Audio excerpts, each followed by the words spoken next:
I'm so excited to be with you today. And yes, thank you, Simon, the Lux Life team, everybody that works behind the scenes. To my partner in crime, my husband, here's hanging out, chaperoning me in New Jersey this week. So thank you to all of you and to each and every one of you that signed up and showed up for today's activity. Now, the fun is just beginning, and today's session is going to require a little bit of work. So be prepared, get your mind right, because we're going to have to work on some things, okay? And we'll do it together, and we'll get through it, I promise. So before we get started, I just want to be a little hot with you guys. Is that okay? So HOT is one of the acronyms I love so much, and it stands for humble, open, and transparent. So I just want to be a little hot. Do I have your permission to get a little hot right now? Okay, perfect. So yes, Simon did say that I set a whole bunch of appointments. Fantastic job. But my very first year, I only set 75 appointments. My very first year, only. I didn't know what I was doing. And more than half of those appointments didn't even keep. So yes, it's really cool to know that I set all of these appointments over the last couple of years, but just to be completely hot, my first year, I had no clue. So our team leader, Jordan Davis, completely deconstructed our entire organization. The way we talk, the way we lead generate, when we lead generate, how we do it, and what we say. She ripped it to shreds, not just to the studs, y'all. Like, she tore up the foundation, tilled the soil, and then repoured some concrete to get us to where we are today. And in that time, that process, all the things that we learned and we incorporated, that was how we formulated the course Converted, which we'll talk about a little bit later. But a few of those tactics are what I'm going to share with you today for you to implement into your business. Now, the beautiful thing about it is I'm not a genius. So everything you learn and you hear today is going to be extremely elementary. You're going to be like, oh, that's it? That's all she did? Yeah, that's it. Nothing earth-shattering and nothing truly impressive. It's the fact that I took it and I implemented it, okay? So that's the big thing. Whatever we learned today, you have permission. I already signed your permission slips to implement and go and do all the things that we're going to share today. So with the first thing being mastery. Mastery is the possession and display of a skill or a technique. So mastery is the possession and display of a certain skill or technique. So think of it like this. It can be something that you do every day. It's the first step to mastery is daily implementation. When we think about mastering something, sometimes our brain goes so far to like learning karate or something, and that's not necessary. Let's just bring it all the way back. You guys look pretty decent, like you have graduated high school, right? So y'all are older. So it's safe to say that you guys have been getting yourself dressed for what, 18, maybe 19 years of your life? Easy. We'll just start there. So for at least 18 years of your life, is it safe to say that you've been getting yourself dressed? Yes? Okay. And this is a participation sport today, so I need you to make this work. So feel free to talk back to me. Have you been getting yourself dressed for at least 18 years of your life? Yes. Yay, I love it. Okay, perfect. And so this morning when you got dressed, whether it was a button or a zipper or maybe a blazer, did you have to phone a friend, watch a YouTube tutorial or TikTok, or call mom and ask, how do I put this on? No. Well, why not? Because you have mastered it. And the fact that no one is sitting in here naked, I see that you have mastered the art of getting dressed. Because, thank you. Because you have done it over and over and over for at least minimum of 18 years, give or take a decade or something, right? You have done the same thing consistently several times throughout your life, and now you have mastered it because you're displaying the skill of, hey, I can put my clothes on. So this is really simple, and we're going to walk through a couple of easy ways to implement. So activities completed consistently over time form habits. You now have the habit of when you get up, after you run through the bathroom and do all of your routine, you put clothes on. Even if you stay at home all day, you probably wrap up in a Snuggie or even put your robe on before grabbing your slippers and your coffee to go sit on the lake, right? Even if you're at home all day, you still have some sort of clothes. I would like to think you got some clothes on, right? So because you have mastered it, you understand the process of getting dressed because those activities completed consistently over time have formed habits. So what does this have to do with real estate? I'm glad you're thinking out loud. When we look at our businesses, there are things that we do every day that have turned into habits that could either help our business or they're hurting our business. So right now, jot down at least 4, maybe even 5 things. What are casting votes for the business you want, for the finances you want? What are you doing right now? Are you actively lead generating? Are you carving out time in your business to follow back up and send those CMAs like you're supposed to? Or the things that you're not doing on that other list, what should you be doing, right? Are you spending too much time hanging out at the water cooler talking to everybody? Or are you getting to work halfway through the lead generation time so you don't have to do it? Or are you sitting down at your desk on time, but you're spending the whole time reading the notes in the system to be prepared for the call, and now you're burning time during lead generation? So what are you doing? Because either way, you're casting votes to be the person you want to be, or you're hurting yourself and self-sabotaging, which I'm so glad Simon put this line up the way that he did, because Via set it up so nicely, and now I'm gonna slam dunk it. We're gonna bring it home. We're gonna fix your upper limit problem and get you guys moving in the right direction. Okay, so with the habits that you have formed, you have memorized it. It's in there, it's ingrained, you do this. You come into work, you hang out, you grab your coffee, you read all the notes. It takes you 3 minutes to make one phone call because you want to be so prepared. And we want to skip that. We want to throw it out the window. Memorization is cool, but it's not going to get us to where we need to go. Instead, we need to switch it to internalization. Internalization. So no matter what happens, you know that these things have to happen no matter what order they're in. I have internalized the fact that I need to spend X amount of time on the phone throughout the day. I have internalized that my numbers, and we'll talk about that in a second, I need 35 connects to set one appointment. No matter what happens throughout the day, I got to get this done in order to hit my final goal. That's my habit. I have internalized it. So even if it doesn't happen at the beginning of the day, maybe I'll shorten my lunch, or maybe I'll stay an extra hour to ensure that I hit my goals for connects to be able to walk away with one appointment throughout the day, because I have internalized what needs to happen. When we look at scripts, we want to do the very same thing. Don't just memorize your script and sound like a robot every time someone talks. No matter what they say, you just read the next line in the script. No, I want you to internalize. She must have had a conversation with someone that does that. No matter what you say, they're like, and yes, do you want to sell the house on Main Street? No? Well, if you could, like, it's robotic. Instead, we want to internalize it. So no matter what they say, if they start talking about price, you know in your brain, I could skip down to the bottom, talk about price, and then bring them back up to their motivation. Or skip ahead to the commitment. Let's get it scheduled. Now let me go back and talk a little bit more about why this is important in your motivation. You've internalized how the script is compiled, and I'll show you how a script is built so you can jot that down also. And the best way to internalize, there are 4 steps to doing internalization. And it's really easy, and I'll explain why we do it in a minute, but I need for you guys to play all in. Remember, this is a participation sport today. And if you do not participate in this room with all of your new friends that are willing to increase their business and take one step closer to the Lux life, you're definitely not gonna do it when you're back in your office by yourself. You're not gonna do it. I know you're not. So we want to do this together. We're all in here together to work on it, to do it. So the first step to internalization is you're going to read it in your head. If I give you a script and I say, hey, Kara, here's your new opener for calling this category of people, go. Kara should not take that script off and start going to make phone calls. Instead, she should read the script in her head. Reading it in her head is going to force her to call out the words on the page as they appear. She can't make up any new words, and she can't skip anything. She has to read it in her head. Sometimes when we read things out loud, we get to making stuff up, right? Yeah, I know, thank you. You're my kind of people. I make stuff up when I read out loud. So the first step is you want to read it in your head to yourself. The second step is then you'll read it out loud because you got it. You understand what's going on, and now you can read it out loud in your library voice. Okay, y'all been to a library a time or two, right? So it's not a normal voice, it's more of a whisper. This is this stage so you could hear it. You get to hear yourself saying these words. At this moment, your brain is already putting your personal seasoning on it and spicing it up. It just naturally happens. If I read a sentence, it's going to sound very different than if Nikki were to read it. Just because we're 2 different people, our personalities are different. The third step is we're going to read it a little bit louder. Your voice sounds really different when you get excited. When you raise your inflection, it sounds different. You almost sound happy. It's crazy how it works. So we're going to read it a little bit louder. So at this point, you've read it in your head to make sure you got the words right. You've read it in your library voice just to hear it in the sound of your own voice. And we're reading a little bit louder to increase our energy. And then the 4th step to internalization is we're going to pretend that we're on a stage. The spotlight has hit us, and the director has yelled action. And then you're going to present the script as if someone just picked up the phone or walked into the open house. You're going to go for it. We do it in these 4 ways every time we get a new script or a new agent on our team. We have them to do this. Why? It gives them 4 very different ways to say the very same script. Because no one on the other end of the phone or no 2 people that walk into the open house will have the same personality.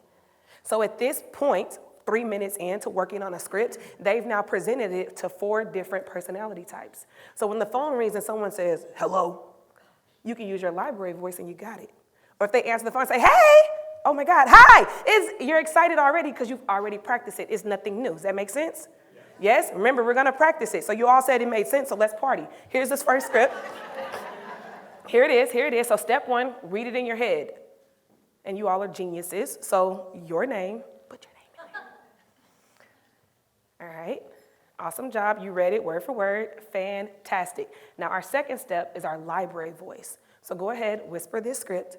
Hey Jordan, it's Valencia. I'm so glad I caught you. Thanks for checking out homes on our site. Just curious, what had you thinking about buying a home? Did you smell the seasoning come out?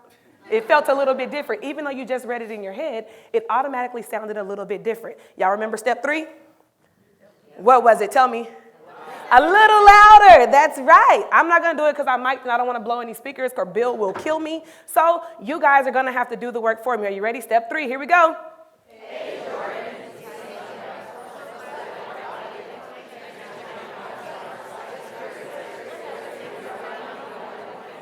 Awesome job. That's fantastic. It sounds a little bit different because we're all different personality types. And you could tell we weren't all saying the same word at the same time, which means some of us read slower and some of us read faster than the others. And that's totally fine. That's fantastic. Step 4, lights, camera, action. Go for it.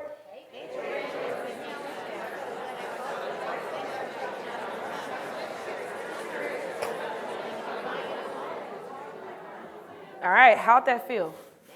Nailed it. Yeah, you did. Y'all sounded great. It was easy peasy. When you have a new agent that joins your team or if you receive a new script, walk through these 4 steps of internalization. Because if your phone were to ring right now or a new lead notification hit that someone was looking at a property in Short Hills, you're going to pick up that phone and go for it because you're ready. Don't you feel ready to make a phone call? Yeah. Absolutely. So when you get a break, I dare you to make 2 phone calls. I dare you. Okay, so in the event, you guys did so well. You guys did so well. In the event, because you guys do a lot of building and growth, right? You're at masterminds, you're at workshops, you may be at a family reunion with cousins you don't remember. This is really good to keep in your pocket, okay? So the Ford framework is another acronym. I told you, I got a thing for letters. I don't know what it is. But this Ford framework is easy to have a conversation with anybody, whether it's your bank teller, your new hairdresser, a distant relative, whatever the case may be. F stands for favorite. Favorite. Okay? Ask them, what's your favorite food? What's your favorite color? What's your favorite store? It gets the conversation going. Oh, that necklace is fantastic. Where'd you get it from? Right? It just gets them talking. Now the O stands for occupation. Okay, your favorite store is Bloomingdale's? Fantastic. You seem like such an interesting person shopping at Bloomingdale's. What do you do for a living? See how smooth, just right on into it. What do you do for a living? It's going to get them talking. Now, the thing about humans is by the second question, they're thinking, well, what do they do for a living? And then you get to say, well, I deliver the dream of home ownership. Or I'm just fanatically passionate about helping people achieve success in real estate. It sets up the layup for you to slam dunk it in the conversation and open the door to different opportunities. Now, the R stands for recreation. What do you like to do for fun? And if y'all were listening to Via, she told on herself completely. She's a mom of 3 kids. She has a few different hats that she wears in her occupation, and recreation is that lake house. She loves to just sit and be on the water. It's very easy to learn a lot about people by following the framework. Now, the D stands for dreams. This is my favorite part in this framework because you get to future cast the possibilities for them. She said, I've been dreaming about this house for forever, as long as I could remember. And you could ask, hey, have you ever thought about buying a home for your family? Well, what would your dream home look like? If nothing could stop you, there are no hurdles, no obstacles, what would a dream home for your family look like? Well, I'm just curious because I'm just passionate about delivering the dream of home ownership, and I want to see how I can help you reach your dreams. See how that works? And now you just took a stranger to a client like that. Make sense? I hope y'all wrote that forward down because it's beneficial, and it'll help to extend the conversation because after all, that's our goal. In order to convert more buyers and sellers, they first start off as strangers, that we just elongate the conversation, get them talking long enough to earn their business, okay? In order to do that, well, what's the commission here? What's the average commission? Talk to me. It's a participation thing. 6%. Give me a number, please. $30,000. Okay. So imagine that doesn't say 10. Let's add 20 grand to it. So pass no and collect $30,000. Doesn't that sound good? Right? Y'all got like the Monopoly reference? Okay. So pass no, collect $30,000. You all are very familiar with what an objection is, right? Okay. I'll change the way you think about it and your whole definition later. So don't worry about that. But first I want to start with a bluff. A bluff is just a lame excuse to end the conversation. It's a complete and total lie. I'm from Texas. Poker's a big thing. So Texas Hold'em, they're lying. They're holding a stack of cards in their hand, and they don't want to tell you their true intentions. They're lying straight to your face. So if Nikki and you want to go shopping with me? Okay, let's take Jacqueline. Jacqueline, me, you, and Nikki are going shopping, okay? And we're walking through the mall. We get there, Short Hills Mall, and we're walking through, and there's the cutest pair of shoes in the window. Nikki's like, oh, they're kind of cute. They're heels. I'd rather have tennis shoes, but sure. We'll go look at them, right? And Jacqueline's like, I love them. Let's go look at those shoes. So all three of us walk into the store, and the salesperson greets us. What does that salesperson say? Can I help you? And without even thinking, Jacqueline, what are you going to say back? Oh, she's going to say yes. Okay, half of the room is like, no, I'm just looking. Is that what you're going to say too? Yeah, Nikki's with me. She's going to say, no, I'm just looking. Absolutely. Nikki just lied to that salesperson. She did, and half of this side of the room did too, because we said, we like these shoes in the window, let's go check them out, and when the person comes to us to ask, how can I help? I'm just looking. We lied, just that quick, and it happens, okay? And what does a salesperson do when we're saying, nah, we're just looking? They walk, oh, okay, well, I'm going to be right over here if you need me, just come get me, right? And we just go throughout the store, do whatever we want, and probably don't even buy anything, and we leave. So that's the same thing that all of our leads do, okay? With the bluff, they do this to us. They fill out something online. They give us their name, phone number, email. They're jumping up and down, waving their hands, and as soon as we call them, they're like, I'm not interested, or that wasn't me. I'm too busy to talk. I don't even want that house anymore. They lied to us. And I don't want you guys to be like that salesperson and fall for that lame, lying excuse. I want you to bypass the bluff. After all, we want to extend the conversation, pass the no, and collect 30 grand at least, right? Right? Okay, fantastic. So I know you're like, well, what am I supposed to do, Valencia? What do I do? I'm glad you asked. The first step is we're going to welcome it. I know somebody lied to your face. You welcome it. It's okay. Because like that salesperson, they're expecting you to walk away. We're not going to do it. We're not going to get in the satisfaction of getting off that easy after they done walked into our open house or signed up online, giving us their name, number, and email, and they want us to walk away? No, sir, we're not going for it. So the first step is to welcome it. We're going to say, thank you for letting me know. I'm glad you brought that up. It's so nice to meet you. We're going to ask one question, okay? One question to get them talking, and then here's a little bit of psychology. If you skipped it in college, I got your back. Don't worry about it. We're going to use the phrase real quick. What do you think this does? We're not going to take up a lot of time. They lied to us, now we're getting our lick back. We're lying.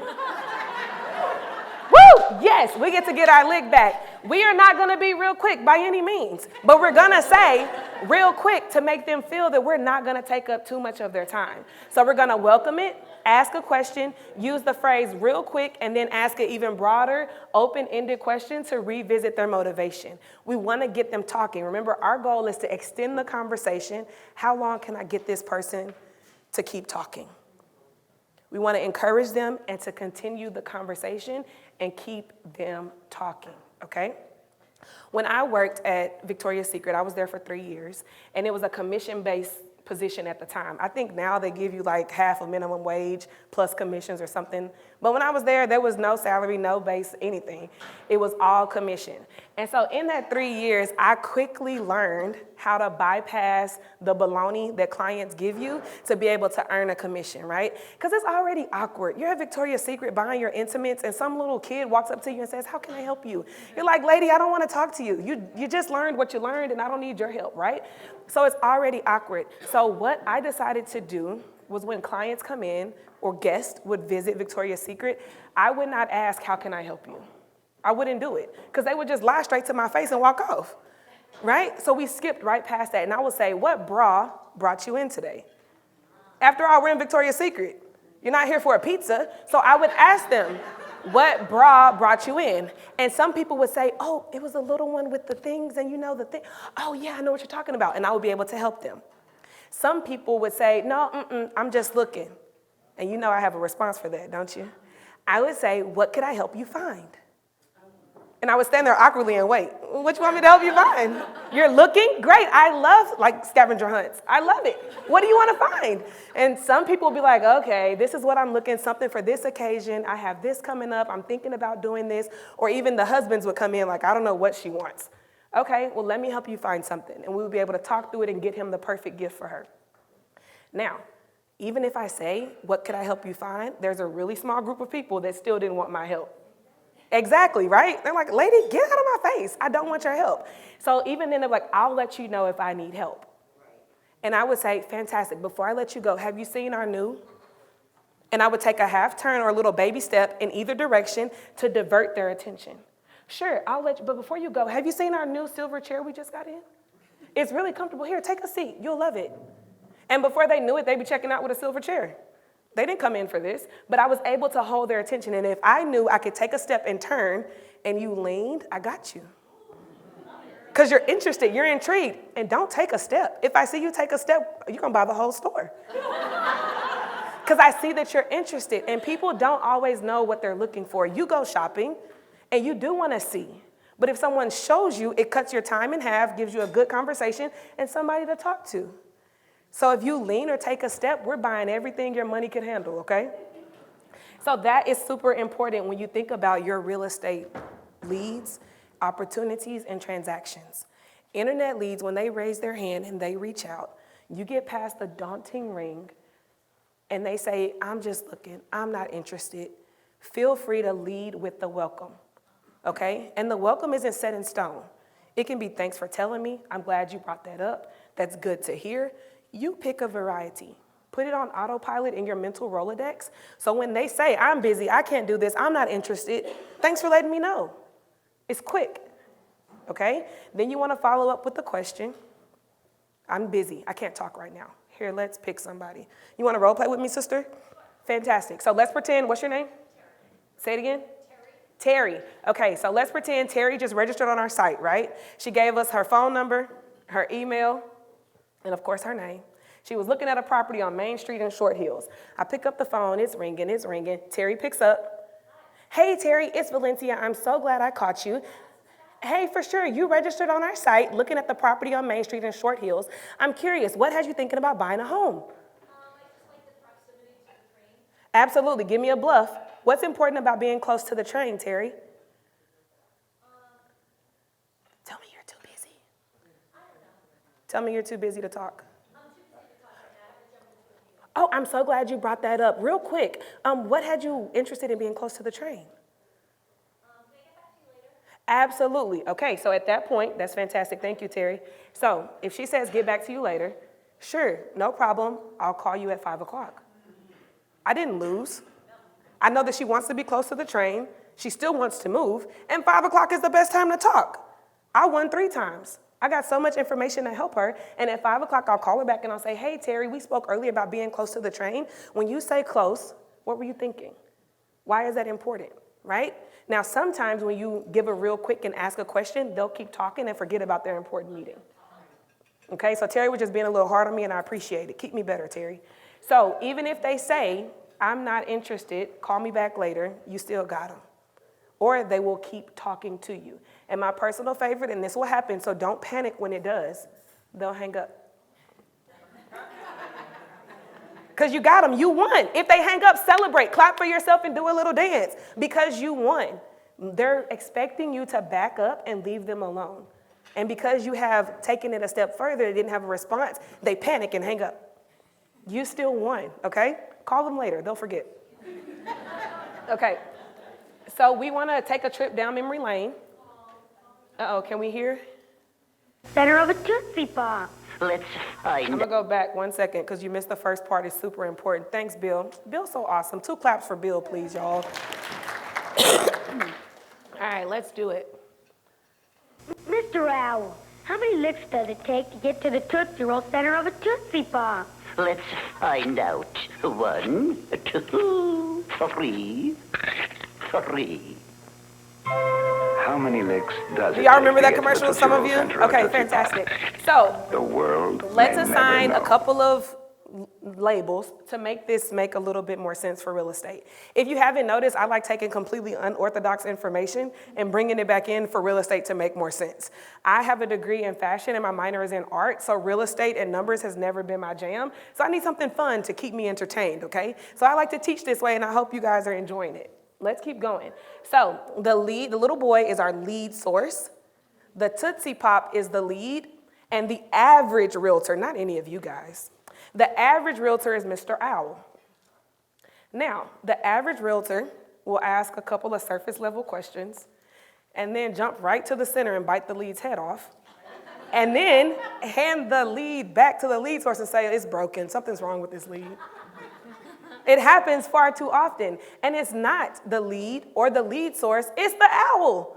You just jumped the gun and bit the lead's head off because you only asked a few surface level questions. God bless you. So we want to be sure that we are taking our time. I don't know if you've ever had a Tootsie Pop, but it takes a little bit of time to work to get to that Tootsie Roll Center, doesn't it? We have to do the very same thing with our lead. Now, some leads, you can ask them one question and they'll open up like a book and tell you their entire life story. And others, you got to ask a series of carefully thought out questions to get them to talk. Either way, the lead is not going to tell you anything if they feel that they're being interrogated. Do you want to buy a house? Well, when? What's your credit score? How much money do you have saved? Like, it wasn't me. So we want to be sure that we're asking open-ended questions. What do you know about the buying process? Have you talked to a lender? What would buying a home mean for you? It feels different, doesn't it? So we want to be sure that we're asking quality questions versus a whole bunch of them. Because with one carefully planned question, I can get a ton of information. What do you know about buying a house? That's easier than, have you bought a house? When was the last time you bought it? Have you been renting? Right? What do you know about buying a house? It opens the question up it opens up the conversation so much more, faster and better, and a whole lot smoother than asking a series of questions. So focus on the quality of your question. When you get home, or even if you jot down right now a couple of questions that you always ask yourself, how can I change this one question to get more information? How can I change this one question to get more information? Oftentimes, when we redid our whole thing in the very beginning, we would have listing agents ask their clients, do you need to buy? Where do you want to move to next? What budget are you thinking about for the new home? And I was like, well, why are we working a little too hard? Can't we just ask them, what plans do you have once we help you sell your property? I heard somebody say, That opens it up, right? Well, I need to sell. I will need to buy. I'm thinking about buying over here. It opens up the whole conversation just by asking one question instead of a series of questions. So review your scripts. Write down your homework. Your homework is to review your scripts and look at the questions you're asking people. Okay? So we want to keep going. And before we do, I need you guys to just be hot with me. Earlier, I had a moment of humble, open, and transparency. Now it's your turn. Y'all okay to get hot with me for a second? I don't believe you. Raise your right hand. Repeat after me. I say your name. Swear to be hot about my lead generation activities. Look around the room. Hold each other accountable. Okay, put your hand down. Okay, perfect. You all promised. You swore to be honest. Completely open and transparent about your lead generation activities. So let's pretend a lead comes in, like Terry was our lead earlier that was looking at a property on Main Street in Short Hills. Let's pretend a lead comes in, we call, they don't answer. When do we stop calling? When do we decide, just keep it in your head, hold on to the number. When do we decide that enough is enough before putting that lead in the pond, the trash, archive, or just assigning the lead to a never-ending auto campaign drip email situation? Think about the number. Hold on to it. Okay, you got your number? I see everybody's focused. Okay, now left hand in the air. Left hand in the air. If you call, be honest. You promised. Be honest. Okay, if you call 2 times and then stop, put your hand down. Okay, if you call 3 times and then stop, put your hand down. 5 times and stop. 6 times and stop. 7, 9 times and stop, 10 times and stop, 11 times and then stop, 15 times and then stop, 17 times and then stop. All right, Terry, tell me, how many times do you call? Until you get them. So forever and ever. Okay. Amen. Okay. All right, let's talk about this. Why is this important? Remember, think about your number. You could even jot it down real quick. Jot it down, the number that you had in your brain. I know I skipped through some numbers, and that's totally fine. Jot down the number of times you call a lead before deciding to stop. This is important because on the second call, you only have a 3% chance of getting a sale. So if you call twice and then stop, you just shot yourself in the foot. Okay? On the third call and then stop, you have a 5% chance of getting a sale. I mean, the number's a little bit better. It's not great, but it's a little bit better. But you're still missing a major opportunity. If you call 4 times and then stop, you had a 10% chance of making a sale. Can you see a theme here? Yeah, Okay. So for all of those that continue to call, between the 5th and the 12th time, you have an 80% chance of getting a sale. Yeah, So do you want to change your number now? Yeah, I think you should too. Okay, so just thinking about that. Now, Terry is calling people until forever and ever. She never stops calling. And yet, as leads continue to come in, feel free. My number is 21, because in my brain, you aged out. So if I call you 21 times and I don't get you, then I put you to the pond. And the way our team is set up, our new agents get to cut their teeth on all the leads in the pond.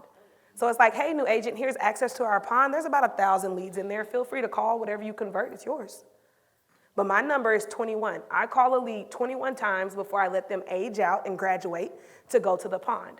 Because leads are constantly coming in, and I'm not able to do what Terry does. I'm not that awesome yet, where I can keep calling leads forever and always. So as they come in, they hit 21 times, then I let them graduate, okay? But reevaluate how many times you're calling people, because the goal is to convert more buyers and sellers, right? So if we sell ourselves short and give up too soon, we missed a major opportunity to collect our commission. So we want to be sure that we are giving ourselves a good college try and continuing to reach out to people to ensure we can earn their business. Excellence is the accumulation of thousands of details executed perfectly. Perfectly. Now, if you don't even call, do you have a chance to be perfect? Yeah, probably not. So be sure that you're getting in there and you're getting after it. You're reaching out to people. This is a quote by Will Guidara. He is the author of a really good book called Unreasonable Hospitality. I've read it, fantastic. I got a few I love it. It's fantastic. It is a really good book. If you hadn't read it or listened to it, I think it is on Spotify. Feel free to tune in and listen to it. It is about hospitality and the restaurant industry. But are we not all in service? It'll be worth the read to give you a few things to implement. Don't try to duplicate his whole process.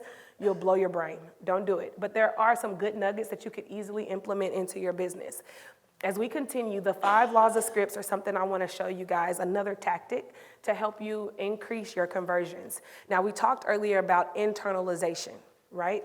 That's no matter what happens, you're able to still follow the process to get to the finish line. So knowing how a script is compiled is extremely important because no matter the lead source, the script should be built the same way. And you might be thinking about scripts that you use right now. So let's see how they line up. And if they're missing a component, no big deal. Feel free to add in a couple of questions to help it match more closely to these laws because it'll help you convert at a higher level. The first component of a script is the opener. The opener. That was what we practiced when we went over our internalization. That's a really strong opener. This is the first 5 seconds of the phone call. If your opener is longer than 5 seconds, take some words out. You're talking too much. Yes, I said it. You're talking too much. You only have 5 seconds for a lead to decide if they want to keep talking or to hang up on you. And with the increased amount of robocalls, this 5-second window is probably down to 3 seconds. Okay, so we want to be sure that we're keeping our opener clear and concise to get their attention and to help them move the ball forward. And rapport is getting on one accord. When we were doing role play with Terry, I said the property on Main Street in Short Hills. That's rapport. Oh yeah, I was looking at that house. Oh, I do live in Short Hills. I am thinking about doing that. We want to get on one accord as quickly as we can. Because you're finna start asking them some personal questions. Why do you want to move? What's important to your family about being in this part of town? How much money are you planning on spending on the new home? You're not going to tell a stranger all of that right off the bat. So we have to initiate some rapport and establish a relationship as quick as we can. Okay, so after the opener, rapport, our third component in a script is motivation. Motivation. Now, oftentimes, when you think about motivation, people want to go to the time frame. Motivation, they want to move in 3 to 6 months. They want to buy in 6 to 8 months. That's fantastic for the logical side, but everything in converted, we want to stay emotional. Emotional.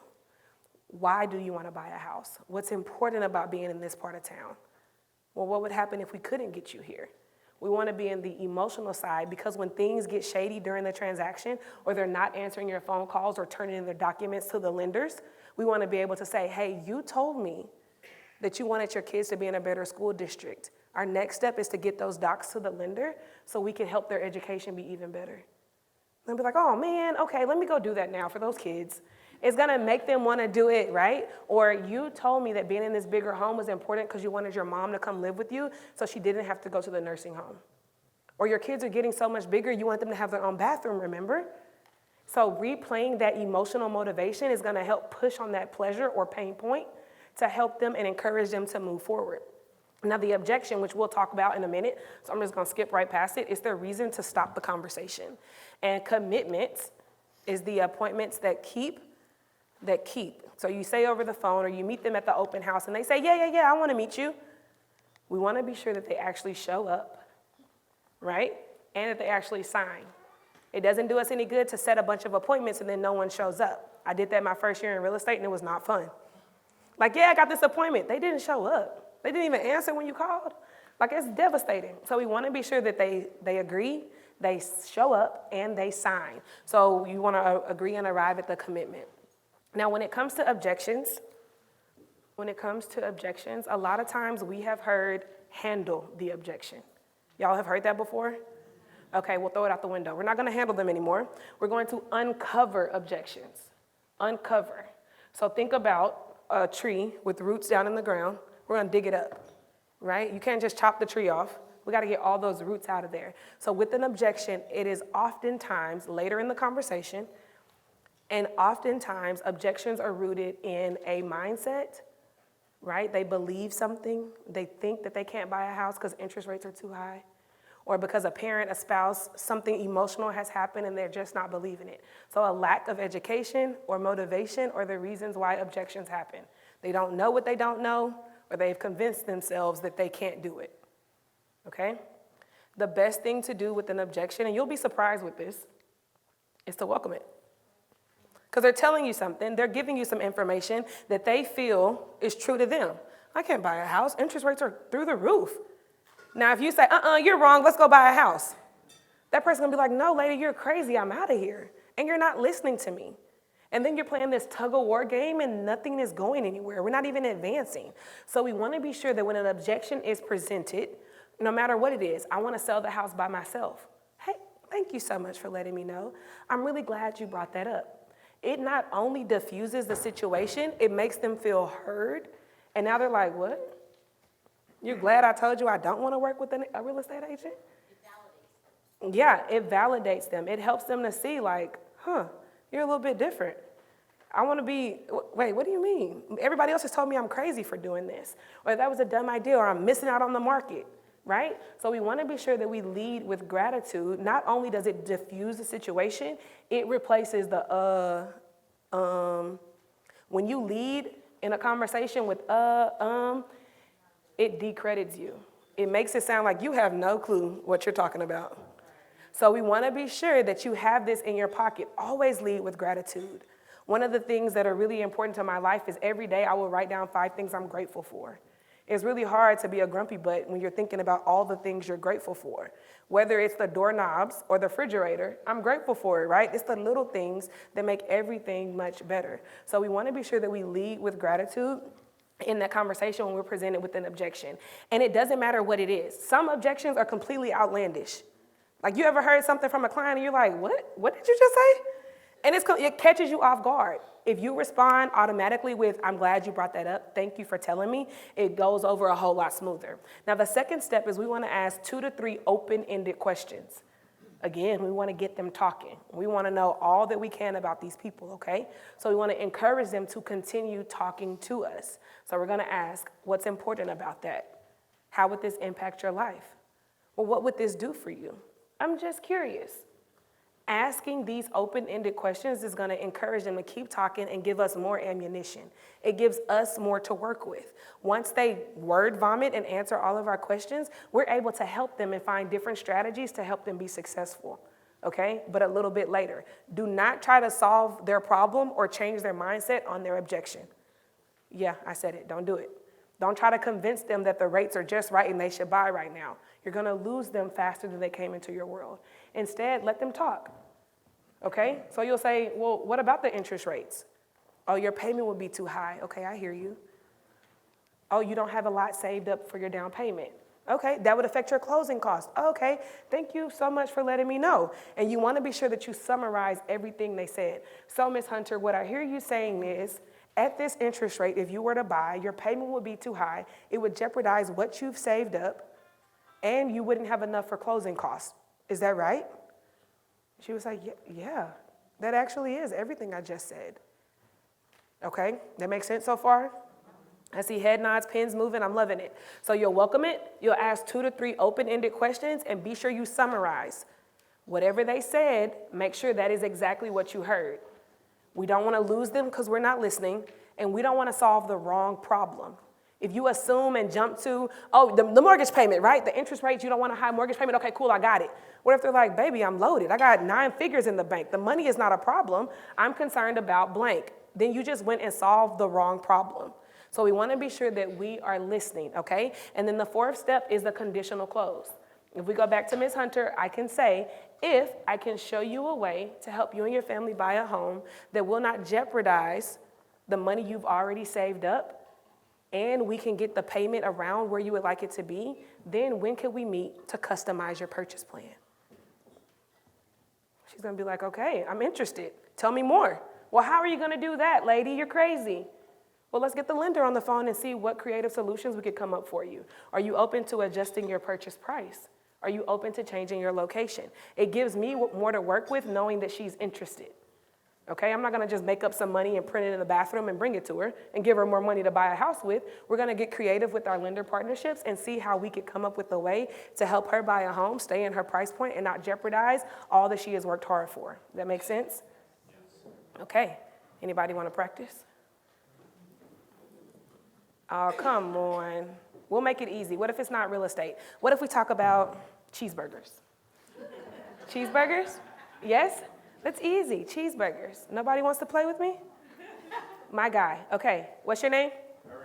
Ariel. Ariel? I love it. Okay, Ariel, do you want to be the agent or do you want to be the consumer? Come on. Roll the dice. Huh? Roll the dice. Okay, well then I'll let you be the consumer.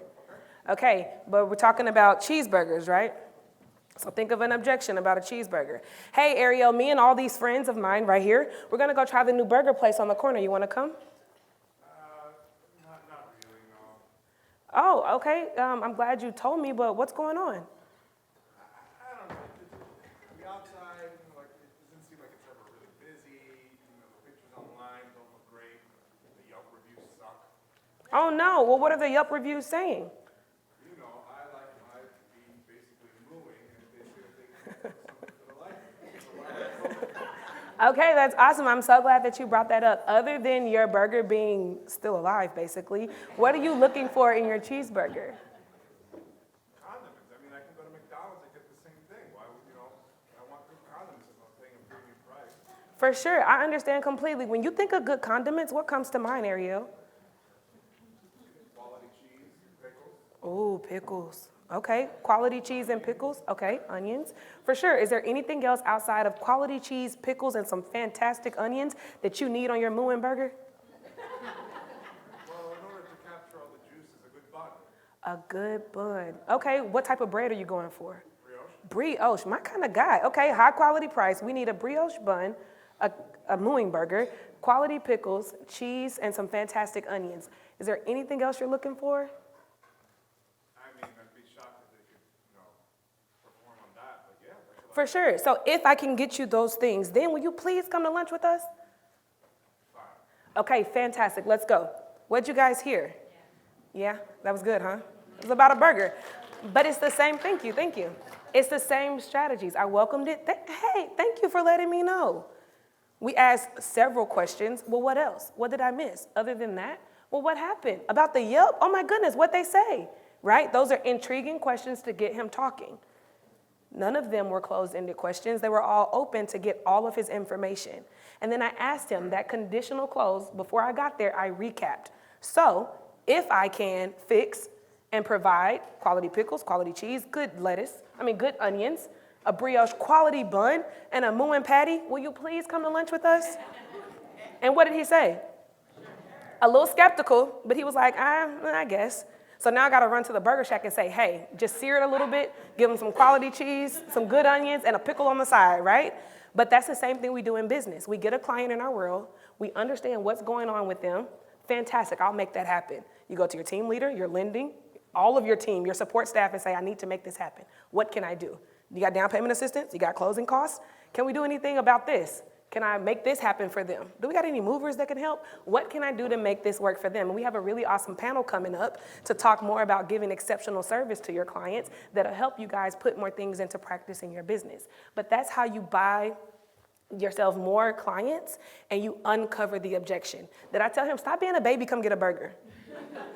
Oh, don't be like that. Their burgers are great. Did I try to sell the Burger Shack on the corner? No, because I would have lost him. He already did his research. The Yelp reviews suck. So, can I say suck? Okay. The Yelp reviews suck. He already made his mind up. It's never busy outside. I've seen it. I'm not interested. No one else likes them. So me trying to sell him on something he already knows is going to create friction, and he's going to be like, y'all go to lunch, I'm going home. We lost him already. But because we took the time, welcomed his point of view, his perspective, his opinion on the Burger Shack, asked him a series of questions to get him talking, found the solution, and presented an opportunity to solve it, then he was able and willing to come with us. You can do the very same thing with your clients, with your honey bun, even your children. Those are the best people to practice on. You just learned all of these new skills and tricks. Take them home and practice. It makes it a whole lot easier to convince a honey bun or a small child than it is to jump on a phone and try to convince a lead why they should buy a house with you. Okay, so whether it's chicken nuggets, cheeseburgers, or real estate, the same framework works. Okay, and you have to be very mindful. Be very, very mindful. Your breath has an aroma. Okay, it does, especially in business. And you get to decide if your breath smells like commission or if it smells like care. When I was talking to Ariel, did it sound like I just want you to come to lunch. I need you to come to lunch. I need your money to pay for my lunch. You got to come to lunch. Or did I say, I just want to help. I'm curious. It was the care coming through. I hope it smelled like care, did it? Yeah. Fantastic, right. So we want to be sure that our breath has an aroma of care, that we're leading with care instead of forcing someone because we need a check or we want the commission. It is a very delicate line, but once you understand how to lead with care, your clients will feel it. And they'll be more open to working with you and talking to you. Now, Ariel wants to always go to lunch with me because I hooked him up with a moo and burger with quality cheese, onions, and pickles, right? It helps. And he may even tell a friend that then they tell a friend. Now we have a massive lunch group, and we always go to lunch together because the way it started with me, okay? So it's an emotional experience. We have to keep that in mind. As realtors, we do a big book of business. We sell a lot of homes, right? We see clients coming and going. You're a professional. You pass the test. You have your license. You know exactly what you're doing. But I'm a first-time home buyer. You can't just rush through this with me. I've never done this before. Fresh out of college, I don't know how to buy a house. Or I'm a widower, and I've raised my kids in this house, and now you want me to sell it? Their height chart is still in the hallway in the kitchen, right? This is emotional for me, so we have to keep that in mind and lead with care. Even though this is our 27th transaction of the year, this is their first time doing this particular thing. So be sure that you keep in mind that it is an emotional experience and you want to lead with understanding. Seek first to understand, and then you'll be understood. I cannot tell Ariel, come with me, let's go do this, and I don't even understand why he doesn't want to in the first place. Go, let's buy this house. This is perfect for your family. It has a 3-bedroom, 2-bath, and the pool and the lake view just like you want. Buy this house. It's not going to work. She's going to run from me because I'm not trying to understand what she's going through. But once I understand this is exactly what she wants, she's going to be more open to taking my logical next steps because I have understood her emotional present. Remember I said everything in converted is emotional. I can only be logic with you if I let you be emotional with me, okay? And this also works with your little kids. Why are you screaming in the middle of Target? What are you doing? Now, if you snatch that kid up, you're gonna have a whole CPS case, right? I'm from Texas, where we still can kind of spank kids and get away with it, but it's not so much everywhere. So you have to be very careful, even with your honey bun. Why are you acting like such a jerk? Just take the trash out. Whoa, now we got a whole argument, right? Well, what's going on? What happened at work today? You don't seem like yourself. How'd that meeting go? That big presentation you had?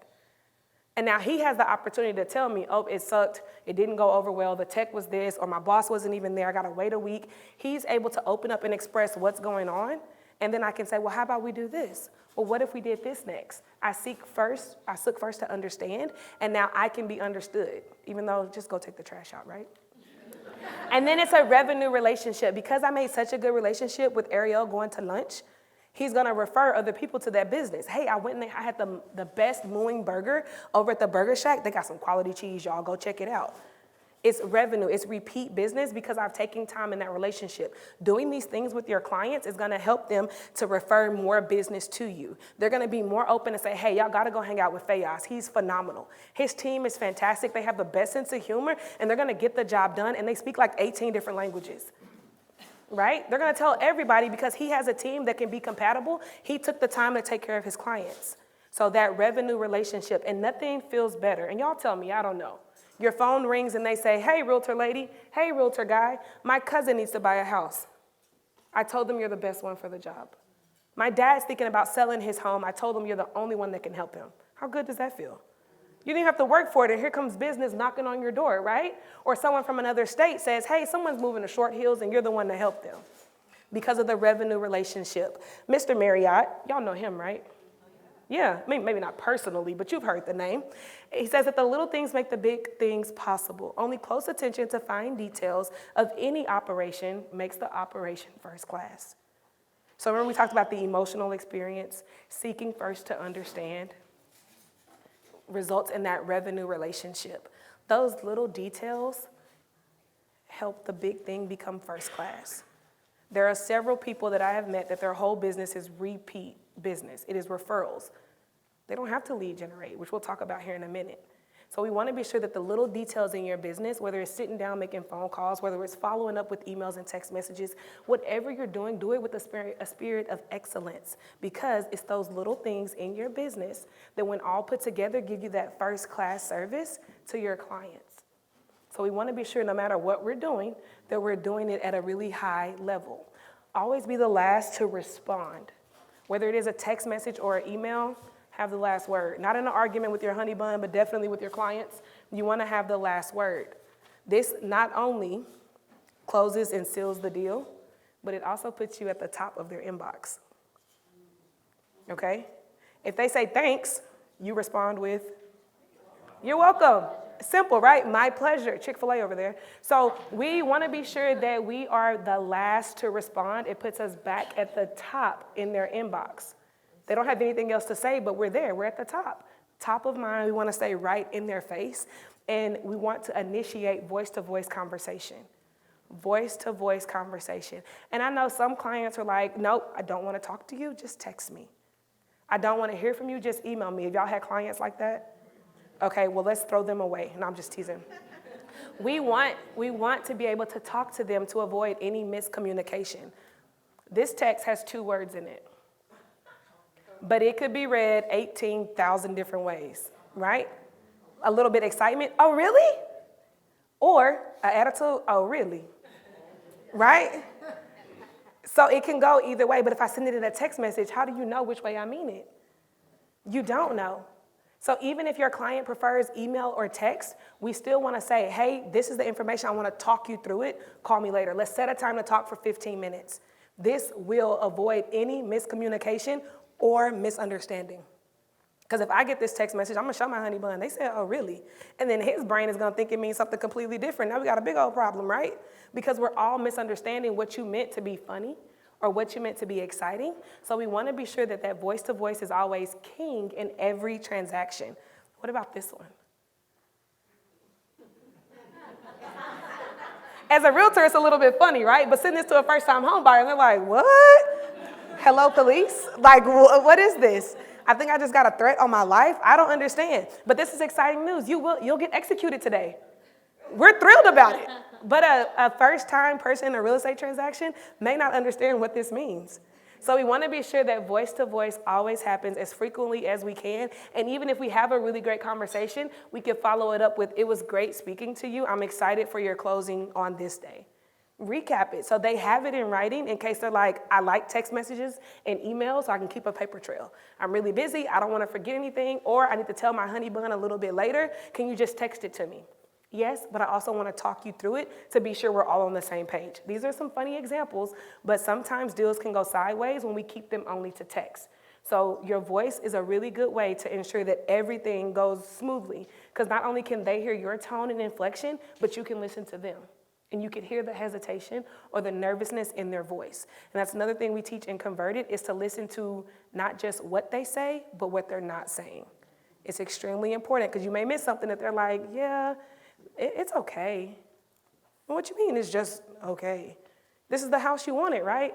Well, yeah. That's all different, right? If you saw that in a text message, you'd be like, yes, they love the house. They said it's okay and yes. But you just missed how they said it. So we want to be sure that voice-to-voice is always a thing. Via talked about something earlier for time blocking.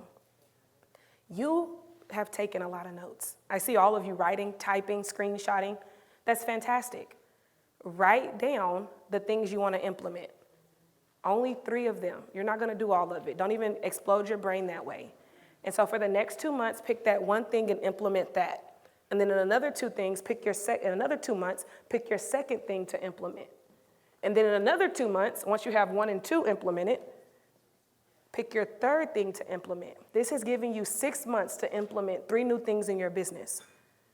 We build up and we help it to implement into our business instead of trying to do everything at once and then nothing gets done.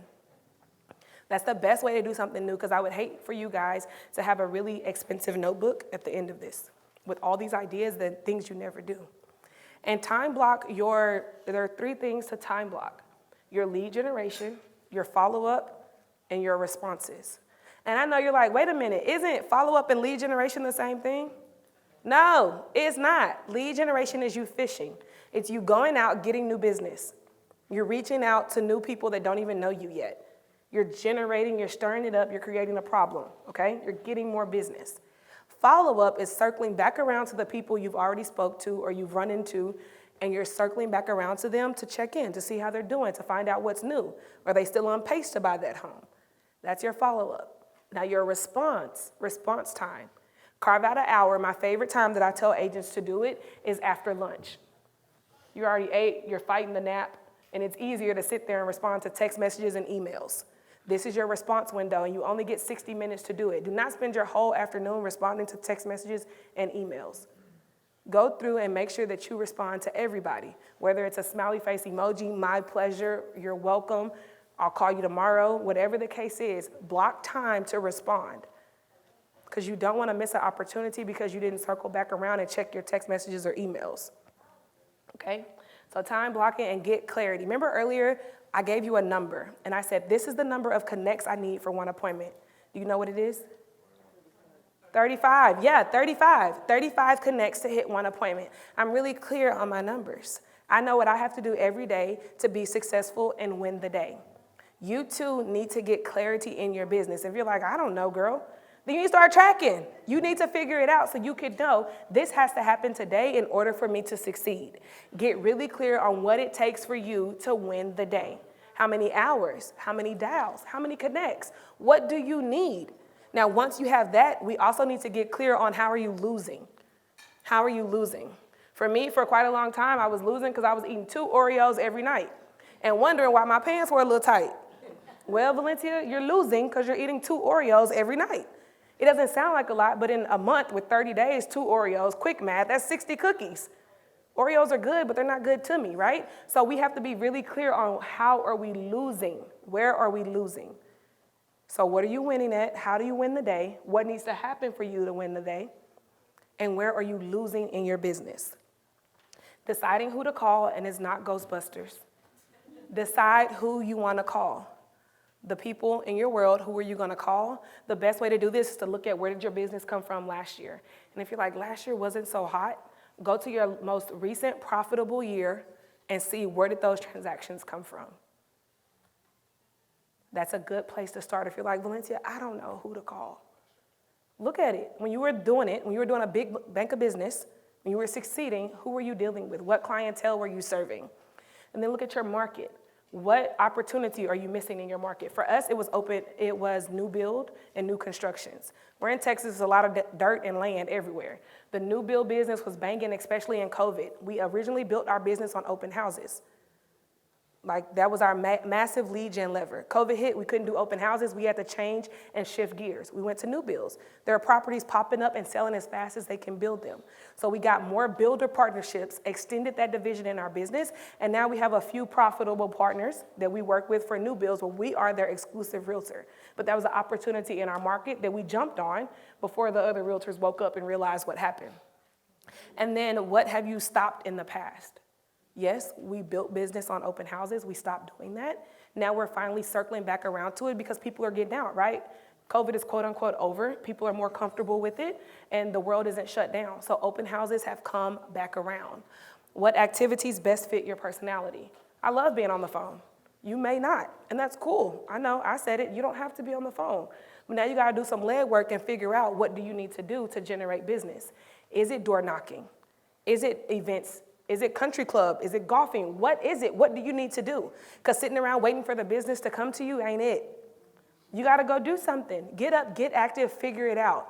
And if it's social media, don't just be on there scrolling. Respond, post, comment, post some things that are going to help business come to you. And once you've decided your 3 methods, add a couple of more to diversify your business. So if the world shuts down again, you're not stuck without your massive source of lead generation. So diversify, even if it is a few phone calls. Hey, I'm gonna call for an hour every week. That's cool. Put it in there so you have that lever and you're working those muscles, okay? And then, of course, it doesn't always have to be on the phone. A good balance of in-person and on the phone is the best way to diversify your business. And they don't always have to be strangers. You could work your family, your sphere. You literally have money sitting in your phone in your contact address book. Go through and call that cousin. Hey girl, I know you just graduated college. What are you planning on doing next? It's simple, right? That's a real estate conversation. Let's get them thinking and future casting. Remember forward, the D, let's dream about it. Dreams become reality. Once you say them, the people around you will help you get there. So we want to be able to do that. It's showtime. We can't just take all this information, spend our time practicing, laughing, learning together, and then we just let it sit on the shelf. You're not allowed to do that. Your permission slip at the fine print says you must implement what you learned today. You missed that part. Okay, and then it starts right now. It starts tomorrow. Getting better in your business starts tonight. When you get home, review, highlight. What are you going to do? What are you going to start fresh with on Thursday morning? Don't forget, it's in there. It's in there. It's easy to do it now when you're sitting in a room with a bunch of people that are all on the same page. Hold the line. When you get in the office and people want to come in and hang out, say, I was at that Lux Life Mastermind and I got stuff to do. I cannot talk to you. I'm going places, and if you don't get on the train, you're getting ran over. Hold the line. It's important because when your bank account comes knocking, those bills come looking for you, those friends that were wasting your time won't be there. Okay? So we want to be sure that we hold the line no matter who it is and use our systems. From our calendar to our client relationship management tool, whatever you have to help support your business, your assistants, whatever, make sure you utilize those systems to leverage to help you to go do more. Leverage is not a luxury where you can say, hey, assistant, you go do this. I'm going to go over here and take a nap. No, while they're handling that, you go handle something else, and then y'all come back together to put the pieces and make a bigger picture, okay? And then in every conversation, open the door. I'm fanatically passionate about delivering the dream of home ownership to everybody. And I say that in about every other conversation. What do you do for a living? I'm just fanatically passionate about helping people and delivering the dream of home ownership. Well, what does that mean? Well, if you could dream up a home, what would it look like? It's always in the conversation. So then I'm like, oh, that realtor, no, I want that lady that's fanatically passionate to help me, the one that really cares. That's the one I want. So be sure that you open the door in every conversation. Simon has so graciously partnered with Forward Coaching. And the little slicks on the table in the center, there's a QR code that you can scan and get a free business strategy call because Simon has already taken care of it for you. He said the people that signed up, here's the list. If they call you, give them their business strategy call for free. So way to go, Simon, right? Simon and John took care of that for you. Thank you so much. So take advantage of it. Sign the QR code, talk to Debbie to grow, see what opportunities you have in your business to be able to help you maximize every skill set and opportunity you get. I ran over my time. My watch is going crazy right now. I'm so sorry, Simon. I did want to hear from you guys. We got time for three takeaways and ahas. Feel free. Raise your hand. Tell me what'd you think. What'd you learn? What light bulb experience did you have in our time together this morning? Yes, ma'am, in the pink. So it's amazing. What you're talking about and everything is true because when you talk about like the commission reps, people really want you there. And it's all about building relationships, not going in, for the commission. It's about getting to know the person. That way you can work a little better with them. So I really appreciate you hitting that on that. Absolutely. Thank you for sharing. Please don't bite anybody's head off, Mr. Owl. Don't do it. What else? We got time for two more. Thoughts, comments? Yes, sir, in the green. Everything you said makes a lot of sense because most of the time we start to think, well, this was so hard, I cannot really get buy-in. That's a big mistake. We should always bring them back to make sure how they are doing, what they plan right now, and this is the way we can also continue the relationship. And making sure that we also bring another people to our business. Absolutely. I love that. Thank you for sharing. Be thinking about the future business, even though you're in that right now. One more. Don't be scared. We've been hanging out all morning. Go ahead, sweetie. That was a wonderful speech. I think that was great. I really like the part about time blocking. It's really important to schedule your priorities. And I think with your scheduling your follow-up and lead generation and all those things, it's really important. If you don't have it on your calendar, it will never happen. So thanks for doing that. Yeah, absolutely. You're so right. Simon, come get me from up here, or I'll stay all day. Thank y'all. Don't the giveaway.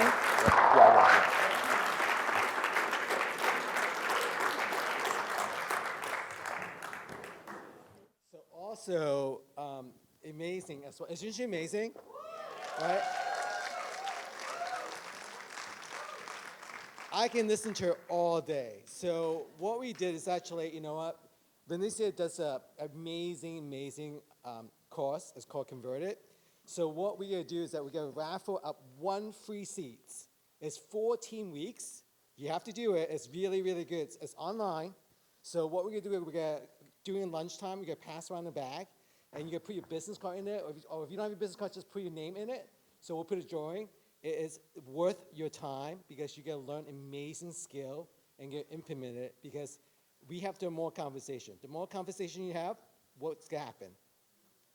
More appointments, right? More appointments, what do you have? More business on pipeline, right? So please definitely